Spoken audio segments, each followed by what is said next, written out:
Just when I built it, I didn't have these nets here, and there are hyenas behind there, and they are massive, I promise you that. They're real big. That's not a dog, so like, oh, there they are.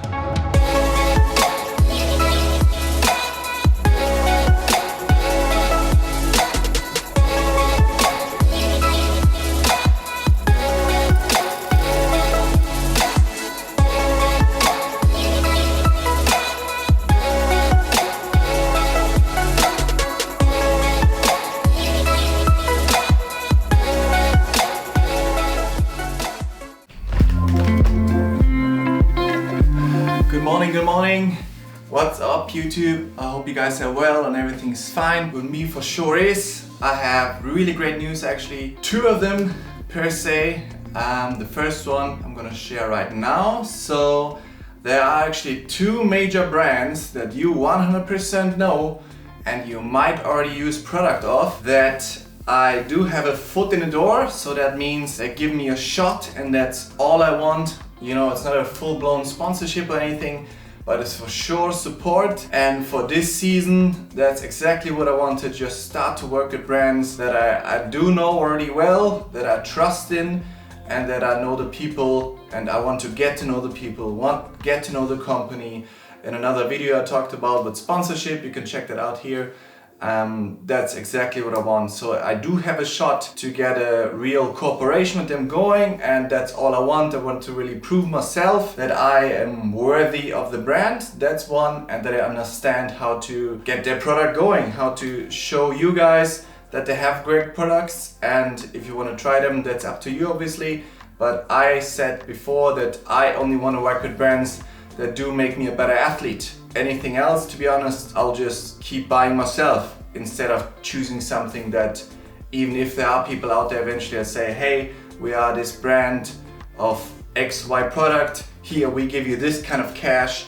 If you promote that, to be honest, I will always say no. I will always say no if I don't believe that product will make me actually better. I'm not in it here for financial reasons at all, right? I'm doing this entirely for my passion and to get faster, to see what I can do in the sport when I really commit myself 100% to it. And financial goals are absolutely not anywhere here in this journey. So yeah, so that's that one. I'm not going to share exact details, but I have some cool projects in mind, how to get this thing going, how to show them the first signs of love for their product and for their brand.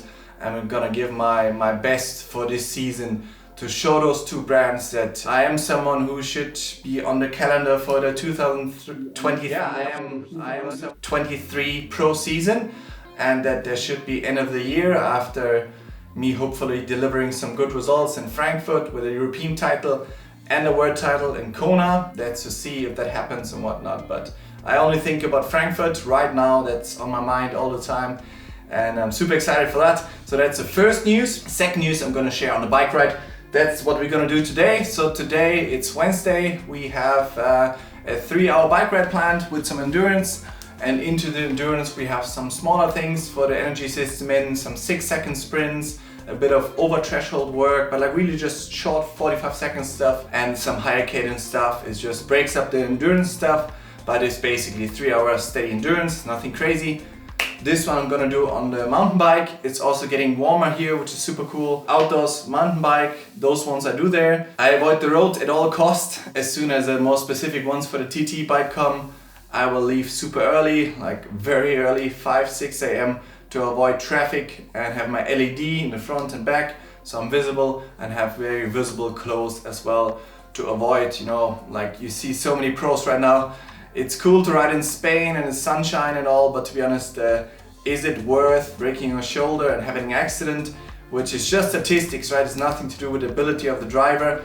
Same as pro cyclists, if you spend 5-6 times a week on the road, no matter how good you drive, the fitter you are, the faster you're gonna go. The more time you spend on the road, the more likely you are that something's gonna happen. So I want to be on the road at the moment when the weather's not right once a week, the rest are the indoors. I've had bad crashes that could have ended very bad for me, like wheelchair or death type of crash. So I don't mind. I enjoy it indoors, and like I said, now we're gonna enjoy it outdoors. So we're gonna be just about it out. Regarding nutrition, For those 3-hour rides, I want to be hitting 40 grams of carbs per hour. For the later times, I have just an energy bar here, 25 grams. Banana has about 20-25 grams as well, so that's 1 hour. And then just your Morton drinks, the 160s, they have 40 grams as well in there. A little bit of sodium, 40-40, so that makes 1 hour, 1 hour, 1 hour. For endurance stuff, in the past, everything, I went always already with nutrition. I went like full blown, hey, no carbs for 6 hours, and I went all the path already. But now I have a very good baseline what I can do. So you want to go a little bit more low carb for endurance. Some say even the first 60-90 minutes you can take nothing. It really depends how long your whole session is. So 3 hours, I want to be taking in a little bit of carbs per hour, but not so much that my body thinks like I'm not going to take 100 grams per hour, 80 grams. So there is still that theory. It's not 100% clear, I think, even with science and all that. But to me it makes sense, to be honest. If you give your body full-blown sugars all the time, I mean, it's gonna have a hard time to use the fats, right? So that's a bit the thinking behind this low carb, high fat stuff, which obviously led me to being blown up for 2-3 years. It's individual, and there's lots of studies coming out with people having, and I know people that did low carb, high fat, and they have stress fractures and osteoporosis coming, so really like the bones are getting not so happy. So playing with fire, not doing that. So low carb for sure, per se, a little bit low carb, 40 grams. High intensity, I'll go all out, 80 grams, and I have to be very specific as well. There I'll go 120 grams of carbs per hour, which my gut, you can train that by now. That's also scientifically proven. You can train your gut with carbs. Yeah, enough talk, let's get going. Shoes, not fancy clip-in shoes, but it works for me for mountain bike. Helmet, snacks, a bit more clothing, and then let's go.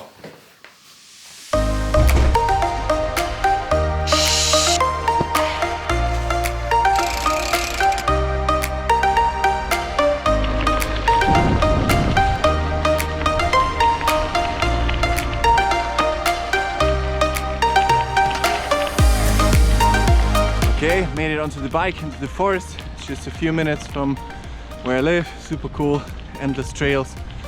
Very lucky with that in Zurich. I would say welcome to lower quality picture and sound. Sorry for that, but now it's not the proper camera, but it's a one-man show most of the time, so bear with me here. Hour 1 now. So on the bike I always have, especially mountain bike, I don't have power on. Always ride with heart rate.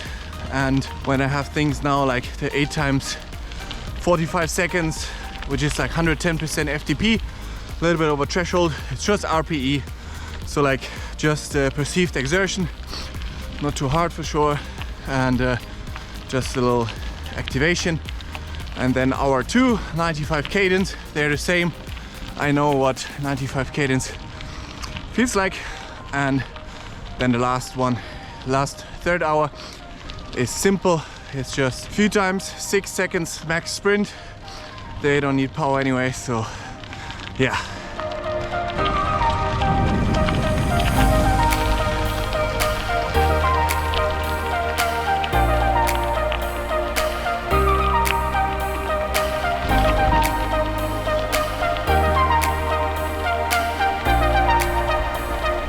This is at Zurich Zoo here. Just when I built it, I didn't have these nets here, and there are hyenas behind there, and they are massive, I promise you that.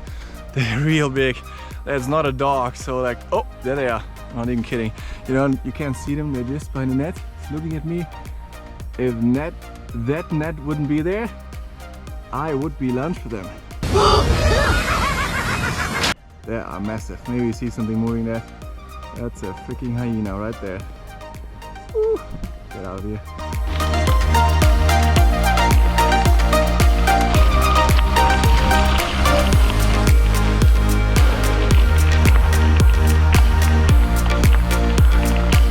By the way, one simple trick: if you have intervals on the bike and you have a downhill coming, let's say, and you're spinning out of gears, you can always hit the brakes and keep pushing.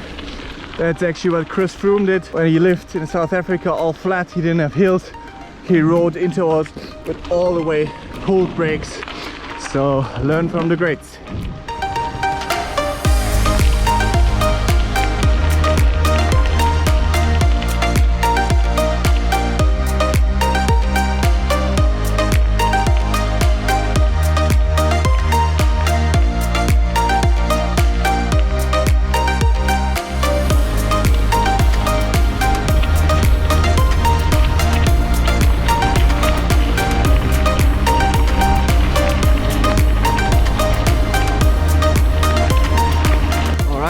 the intervals done. Feel yesterday I had some really quality biking and swimming as well, and like in general training is going super well, and I'm really grateful that here midweek I do a 3-hour ride. Later I work a little bit like personal training, and then in the evening I have a 90-minute easy run. But like, of course, that would have never been possible before to that kind of volume midweek, but that's what you need in order to get close to your potential and build up, of course. But yeah, it's not that it came for free. I made the sacrifice, I made the risk. So in the end, we are all our own creators, and I think people should anyways take more risk, because if you look at the world right now with war and all the other stuff going on, I mean, just go for it. Whatever you desire to do, just go for it. Always, I think we easily get caught up in this fearful state, which is like from the dawn of time, when like a tiger came to attack us. It's this fight or flight state. It's not really relevant for us anymore, right? I mean, most of us, if you're watching this, you are not gonna be starving under a bridge. You're not gonna be hungering for food. You're gonna have a roof over your head, and that's all that matters. Everything else, you can just go for it, right? What's gonna happen, really, you have to just write it down, what's gonna happen. And of course, it takes courage to do it, but just go for it. Whatever it is, just go for it, really. I can tell you right now, I'm just at the beginning of my journey, and I'm nowhere near where I want to be, obviously, but you're never finished in life, right? Like, you just gotta get everything out that you can while you're here on this planet, and you never know how long that's gonna be.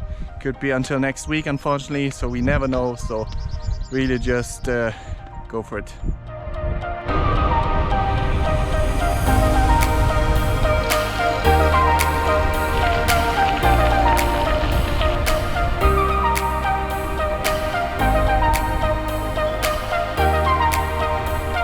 And then we're coming to the second news of the day. Something I'm very passionate about. It's mainly relevant for the people living in Zurich, so I'm gonna keep it short. I'm gonna be offering the 1% personal training, the company I founded, which is just me, right? That one is going to offer now a run coaching. So specific run coaching, it's always one-to-one. There will be 3 levels of it. So basically level 1, it's not different levels in pricing or anything, that's not the levels I mean. It's for the specificity of what people can get. So level 1 will be base training with techniques, which should be like 80% of everybody anyways.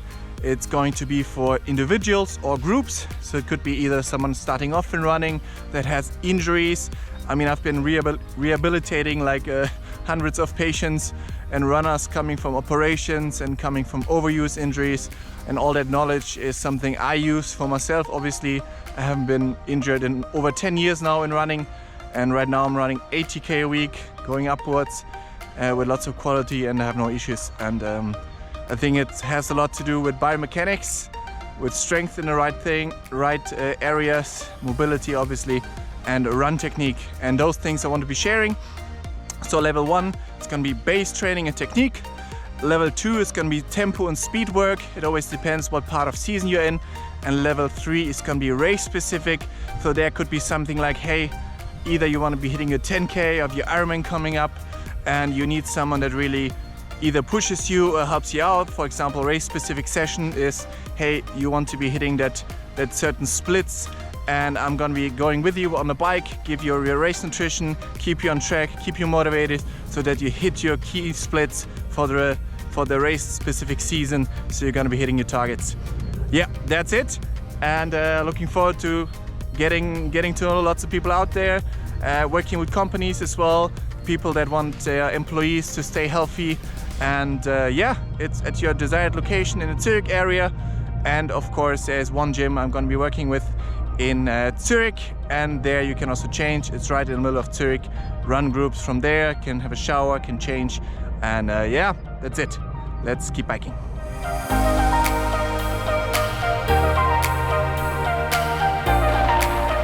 One little trick I always like to do on the mountain bike, also when I'm doing endurance and road bike, on the bike computer I just put the map and the heart rate, because I don't want to be staring at the time the whole and get sucked into this world of, hey, I have to complete the session. So that way I just focus on the nature and I can check the heart rate still if I'm in the right zone, but mainly just enjoy it.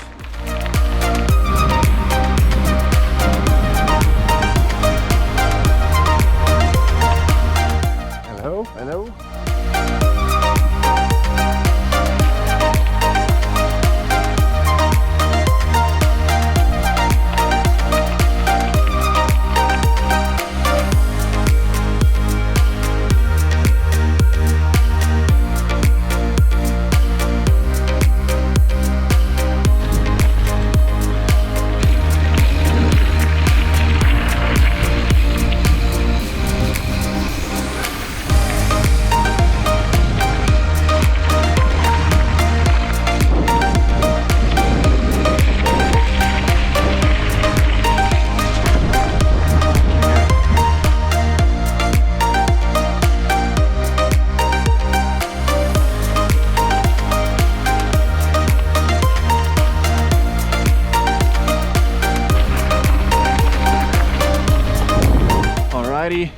Almost done here, almost 3 hours, soon home, then a bit of work, later 90 minutes easy endurance run, look forward to that, and that's it for today. Have a good one, have a good week, I catch you next week, bye bye.